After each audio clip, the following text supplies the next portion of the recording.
4 нови премиери, детски театарски фестивал, концерти. Ова се само дел од проектите на Националната установа Центар за култура Ацо Шопов од Штип, кои во текот на 2016 година ќе бидат финансирани од страна на Министерството за култура. Новите представи ќе бидат подготвени од страна на познати режисерски имиња во државата. Љупчо Георгиевски со представата Лазаревото писмо од Живко Чинго, потоа Дамјан Читкушев со Суд на Коле Чашуле и Миха Голуб со Кралот на Бетањо од Иван Цанкар.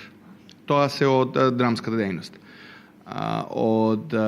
Одобрени се концерти, 2 музички концерти, фолклорен концерт, една ликовна изложба и мислам дека една промоција на книга.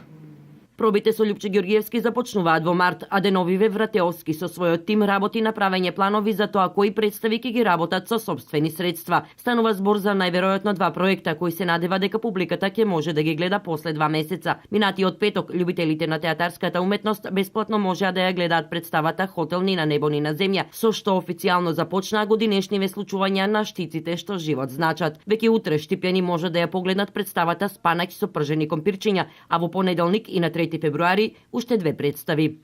Исто така би сакал да го искористам моментот и да најавам да ги поканам вашите гледачи на театарска представа утре во 20 часот. Гостува Јордан Хаджи Константинов Джинот, театарот од Велес, со представата пржени компирчиња, Спанаќ и пржени компирчиња. Потоа во понеделник имаме представа, гостува независен проект на Владко Плаевски со Неверство од Пинтер. Потоа на 3 февруари исто така имаме гостување на Петар Темелковски со монодрамата Јане Сандански 100 години потоа. За 13 февруари, денот кога се одбележува Свети Трифун според православниот или Свети Валентин според католичкиот календар, Вратеовски го најавува концертот на популарната македонска музичка група Љубојна.